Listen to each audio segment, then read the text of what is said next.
আপনি একটু বলবেন যে এই সংকট যে তৈরি হচ্ছে বা এই যে ভিড় দেখা যাচ্ছে, এই সংকট কি সমাধানের বা কোনো আশ্বাস কি পাওয়া গেছে কিনা, বা কি আশঙ্কা আসলে করা হচ্ছে?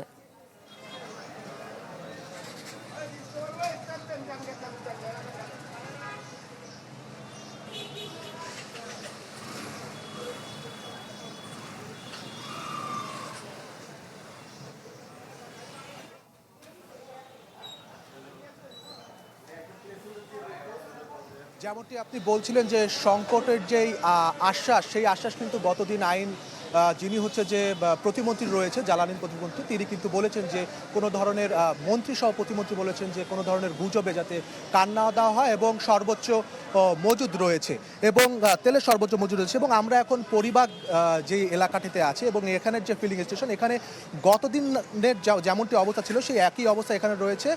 প্রাইভেট কার থেকে শুরু করে মোটরসাইকেল যারা রয়েছে তারা তেল সংগ্রহ করছে এবং যেই হচ্ছে যে একটা সীমা নির্ধারণ করে দিয়েছে তেল নেওয়ার, যেমন হচ্ছে মোটরসাইকেলের ক্ষেত্রে 2 লিটার এবং প্রাইভেট কারের ক্ষেত্রে 10 লিটার, সেই নিয়ম মেনেই কিন্তু এখানে যে ফিলিং স্টেশন, সেই ফিলিং স্টেশন তেল দিচ্ছে।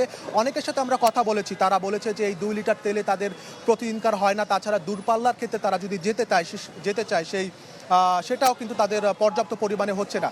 তাছাড়া বলেছে যে প্রতিমন্ত্রী যেই বলেছে যে তেল নেওয়ার পরে আপনার হচ্ছে রসিদ নেওয়ার কথা, সেই রসিদের ক্ষেত্রে অনেকে রসিদ নিচ্ছে, আবার অনেকে রসিদ নিচ্ছে না। এই রসিদ নেওয়ার পেছনেও না নেওয়ার পেছনেও কারণ রয়েছে, সেটি হচ্ছে যে রসিদ নিতে গেলে বেশ কিছু সময় আপনার নষ্ট হয়। তাছাড়া হচ্ছে যে এইখানে যে পরিস্থিতি দেখতে পাচ্ছেন যে বিশাল বড় লাইন, সেই লাইনটা এক পর্যায়ে যে বলা যায় যে ভিড়ের সৃষ্টি হয়ে যায়। এবং আমরা হচ্ছে যে পরিবাগ এই এলাকাটিতে রয়েছি এবং পরিবাগের এখান থেকে এই ভিড়টা একেবারে হচ্ছে ঢাকা ইউনিভার্সিটি, অর্থাৎ ঢাকা ইউনিভার্সিটি বলা যাবে না, যে শাহবাগ পর্যন্ত সেই ভিড় চলে গেছে।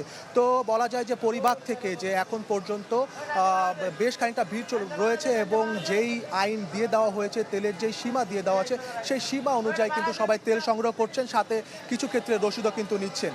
তো সর্বশেষ এই ছিল পরিবাগ থেকে। ইমতিয়াজ, ধন্যবাদ আপনাকে। আমরা একটু ময়মনসিংহে কনিকের কাছে যেতে যাচ্ছি। কনিক, এই যে একটি সীমা নির্ধারণ করে দেওয়া হয়েছে, ময়মনসিংহে যারা তেল নিতে আসছেন তারা কি এই সীমায় আসলে তেল নিতে পারছেন কিনা বা তারা বেশি নিচ্ছেন কিনা, কি আশঙ্কা করছেন, সব মিলিয়ে বলবেন।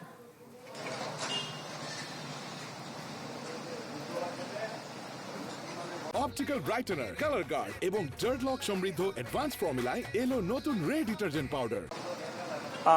দৃষ্টি, যেহেতু একটি সংকট তৈরি হওয়ার সম্ভাবনা রয়েছে, এমন একটি সংখ্যা যেহেতু রয়েছে, সে কারণে যারা এই ফিলিং স্টেশনগুলিতে আসছেন তারা আসলে অনেকে চেষ্টা করছেন যে সরকার বেঁধে দেওয়ার যে নির্ধারিত জ্বালানি নেওয়ার কথা ছিল সেখান থেকে বেশি নেওয়ার জন্য। পাম্পে আমরা দেখেছি যে অনেকে এ নিয়ে তর্কও করেছেন, কিন্তু যারা দায়িত্বরত কর্মকর্তা কর্মচারীরা আছেন তারা বলছেন যে এটি সরকার নির্ধারিত, সুতরাং এর বাহিরে দেওয়ার তাদের কোনো ধরনের সুযোগ নেই।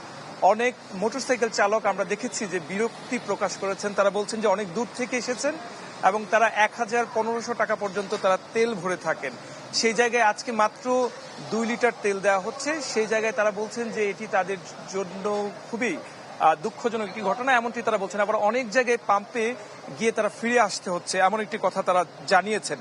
যদিও আমরা খোঁজ নিয়েছি যে ময়মনসিংহ জেলায় এখন পর্যন্ত যে ফিলিং স্টেশনগুলি রয়েছে সেখানে কিন্তু সরবরাহ কিন্তু স্বাভাবিক আছে, যদিও চাপ কিছুটা বাড়ছে এবং সেই চাপ বাড়ার সাথে যে দাম বাড়ার যে এক ধরনের সংখ্যা রয়েছে সেটি কিন্তু আমরা দেখেছি যে এখন পর্যন্ত কোনো পাম্পে অতিরিক্ত দামে তেল বিক্রির মতো কোনো ঘটনা আমাদের কাছে অন্তত পক্ষে আসেনি এই খবর।